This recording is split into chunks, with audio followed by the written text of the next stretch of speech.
Desde Yereván, informe semanal de noticias y el diario acontecer de Armenia y Artsaj por nuestra corresponsal Betty Arslanian.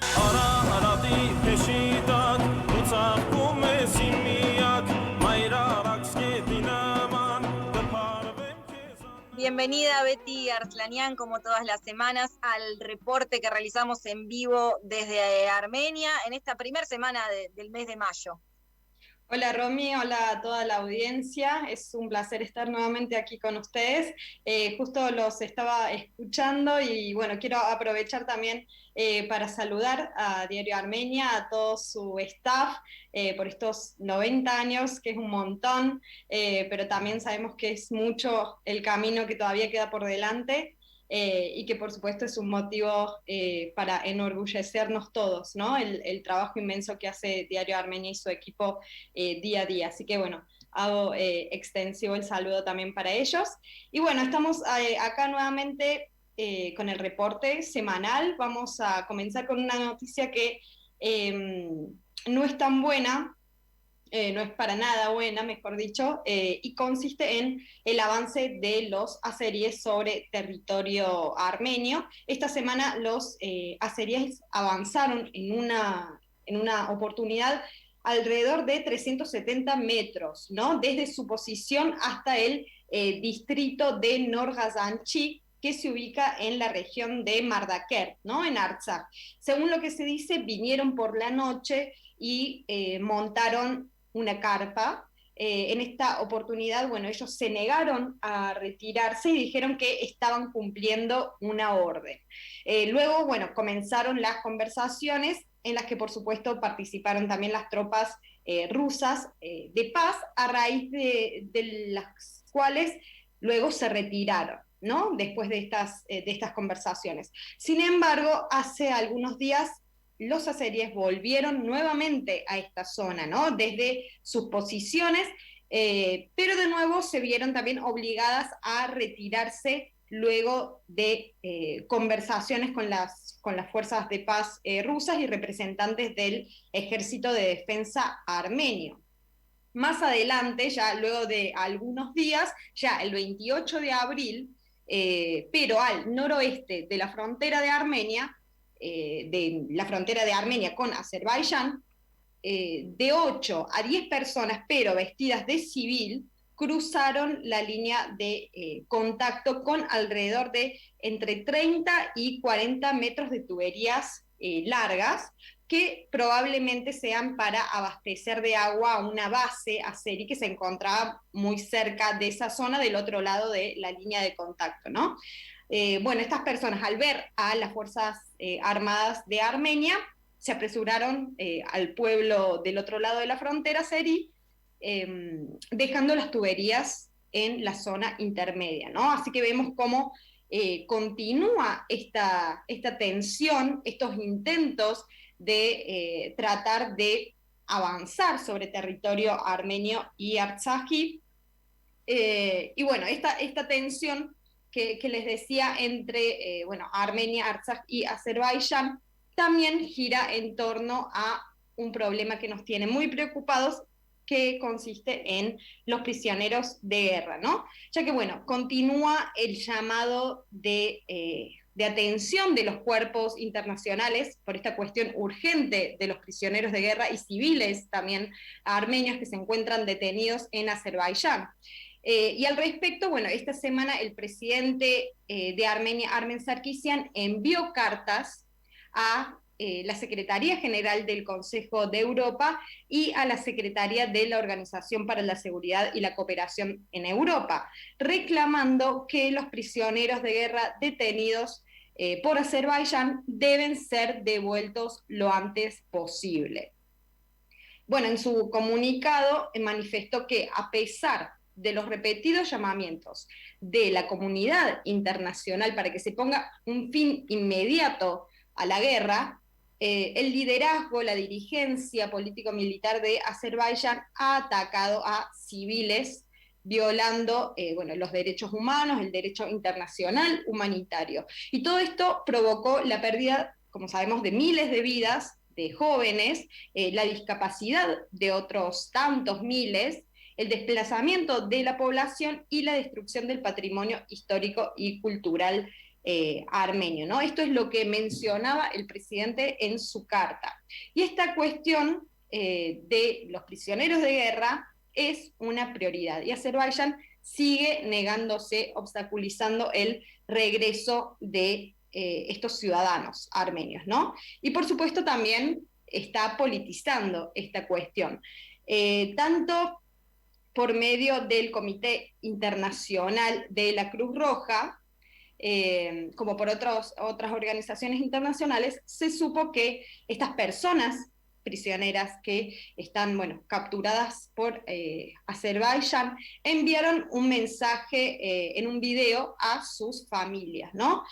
Bueno, es la primera vez que se pone en marcha este medio de comunicación con familiares, aunque desde la Cruz Roja no dijeron cuántos prisioneros pudieron transmitir sus mensajes a sus familias.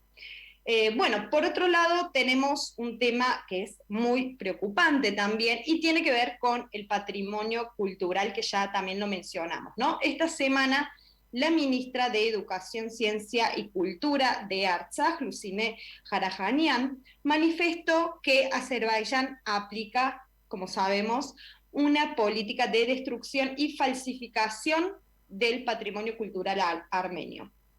El ministerio, bueno, en cooperación con organizaciones locales e internacionales, está intentando tomar medidas para preservar la herencia armenia, que se encuentra en este momento bajo el control del enemigo, ¿no? Del otro lado de la frontera, y todavía no hay medidas de reprimenda que obliguen a Azerbaiyán a detenerse con esta destrucción, ¿no? Ya hemos visto muchos videos de destrucción de iglesias, cementerios, monumentos por parte de Azerbaiyán, y no hay medidas que frenen esto. Bueno, respecto a esta, la ministra manifestó que hay aproximadamente 2.000 monumentos en estos territorios, ¿no?, que quedaron bajo la ocupación azerí, y están, por supuesto, actualmente en peligro, y menciono que lo que está ocurriendo en este momento es un etnocidio, ¿no? Un genocidio cultural, étnico, que causa, bueno, un daño severo a la identidad armenia. Y bueno, cuando hablamos de patrimonio cultural no podemos dejar de mencionar a Dadivank, ¿no? El templo, el monasterio antiguo que se encuentra en la región de Kalbayar, que en este momento está en manos de Azerbaiyán. Lo que ocurrió esta semana es que las Fuerzas Armadas de Azerbaiyán prohibieron la entrada del primado de la diócesis de Artsaj, estamos hablando del arzobispo Bertanes Abrahamian, y un grupo de aproximadamente 25 peregrinos que iban a Dadivank para realizar una misa. Y bueno, como les decía, esta entrada fue prohibida con el pretexto de la pandemia, ¿no? Era una misa que ya estaba programada para ese día en el monasterio, y había sido, bueno, anunciada de antemano y acordada también con las fuerzas de paz rusas, pero bueno, a pesar de todas las instrucciones preliminares necesarias que hubo, no fue posible acercarse al monasterio. Bueno, de esta forma los eclesiásticos armenios desde la Santa Sede de Echmiadzin reportaron que la parte azerí violó el acuerdo alcanzado, a través del cual, bueno, con la mediación de las fuerzas de paz rusas, los creyentes armenios pueden ingresar y realizar ceremonias en el monasterio de Dadivank, ¿no? Y esto también tiene que ver indirectamente con el turismo de Artsaj, que ahora ya pasamos a la próxima noticia, y consiste en que esta semana se analizó la implementación de algunos programas turísticos que se pueden realizar en Artsaj para promover el turismo en esta región, ¿no? Especialmente para zonas que son considerados tesoros escondidos, ¿no? Sabemos que Artsaj es bellísima y tiene muchos tesoros naturales que por ahí no todos conocemos, ¿no? La Agencia de Desarrollo Turístico de Artsaj asegura que no hay problema para visitar Artsaj y aquellos que deseen hacerlo pueden ir perfectamente, ¿no? Por supuesto que en esta primera etapa estos programas están destinados para armenios que viven en Armenia, ¿no? Y pueden acceder con su pasaporte. Claro que también podría estar pensado para turistas extranjeros, pero sabemos sobre las dificultades en el acceso a Artsaj hasta el momento, ¿no? Bueno, por otro lado ya pasamos a una cuestión de política interna de Armenia. Sabemos que se aproximan las elecciones de junio y esta semana el representante del Kerakun Marmin, de la Fratashnak Tsutyun, Ishkan Sagatelian, dio una conferencia de prensa en la que manifestó algunas cuestiones importantes que quería compartir con ustedes y consiste en primer medida en la referencia que hizo Sagatelian a los intentos del gobierno de detener a los militantes del partido abriendo causas penales. Justo, bueno, hace un rato había mencionado el comunicado que sacó el Bureau de la FRA, mencionando esta cuestión de la detención de militantes del partido, ¿no? Que son varios, y que fueron, bueno, llamados a interrogatorio, ¿no? Pero Sagatelian manifestó que se continuará resistiendo ante cualquier acción ilegal como estas detenciones. Por otro lado, también afirmó que la Fratashnak Tsutyun se presentaría a las elecciones, pero no hizo referencia a los puestos o a alianzas o a mayores detalles, ¿no? Prometiendo que esto se va a comunicar luego. Lo que sí dejó en claro es que en estas elecciones la Fratashnak Tsutyun no se presentará con el objetivo de conseguir votos o conseguir bancas en la Asamblea Nacional, sino para contribuir a sacar a este gobierno del poder, ¿no? Y para lograr este objetivo, cuantas más alianzas haya, mejor. Por otro lado, bueno, también pidió disculpas a los votantes del partido por permitir que este gobierno llegue al poder y no poder sacarlo en este plazo de los 6 meses, ¿no? Desde el fin de la guerra.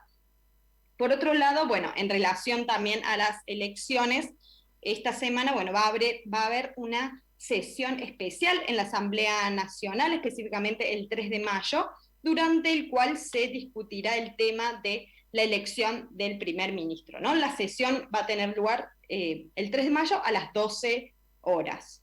Recordemos que el 25 de abril Nikol Pashinyan anunció su renuncia y según la Constitución armenia, en caso de la renuncia del primer ministro, dentro de los 7 días posteriores a la aceptación de esta renuncia, los bloques, los partidos políticos dentro de la Asamblea Nacional tienen derecho a proponer candidatos para este cargo, ¿no? Que se elige por la mayoría del número total de los votos de los diputados. Si no se elige el primer ministro en esta oportunidad, lo cual es muy probable, se realizará una nueva elección en 7 días posteriores, ¿no? En el cual, bueno, los candidatos nominados por al menos 1/3 de los votos pueden participar. Y si en esta oportunidad, si el primer ministro no es elegido por votación, por la mayoría de los votos de los parlamentarios, la Asamblea Nacional se disuelve por ley, ¿no? Así que bueno, esta semana vamos a estar atentos a lo que ocurre en esta sesión de la Asamblea Nacional y los vamos a tener informados el próximo sábado. Y ya para culminar tenemos 2 noticias breves para poner al tanto a nuestros oyentes. La primera noticia consiste en que el ministro de Relaciones Exteriores de Rusia, Sergei Lavrov, va a realizar una visita a Yerevan del 5 al 6 de mayo y luego a Bakú para, bueno, tener conversaciones con los líderes de Armenia y Azerbaiyán. Y por otro lado, bueno, ya con el tema COVID, con el apoyo del gobierno chino, la vacuna china Coronavac contra el COVID-19 fue ya enviada a Armenia desde Pekín el pasado 30 de abril. Se importaron aproximadamente 100.000 dosis, que sería más o menos para 50.000 personas, ¿no? Y todos los ciudadanos mayores de 18 años ya pueden solicitar esta vacuna. Así que bueno, esto ha sido el recorte de la realidad de esta semana. Bueno, vamos a estar atentos, como les decía, a la sesión del Parlamento, a la visita del ministro de Relaciones Exteriores de Rusia, y se lo vamos a compartir la semana que viene. De todo un poco, Betty, la verdad que creo que lo más urgente y lo que nos tiene que tener a la espera, ¿no? Es esto que mencionabas al principio del reporte sobre lo que tiene que ver con el avance de los azeríes al territorio armenio, la destrucción del patrimonio cultural, los prisioneros de guerra por los cuales aún se pide y pocas novedades existen. Antes de terminar, ¿qué incidencia tienen todas estas noticias que son cada día más tristes, realmente tenemos que decirlo? ¿Qué incidencia tienen en la población de Armenia y de Artsaj, que no tiene respuestas y que la incertidumbre podríamos decir que es cada vez mayor? ¿Y qué rol te parece que juegan o deberían jugar las tropas rusas en todo esto? Mencionabas que de alguna forma sí respondieron a este avance azerí, pero ¿es suficiente o es una postura más mediadora y suave en relación a la situación?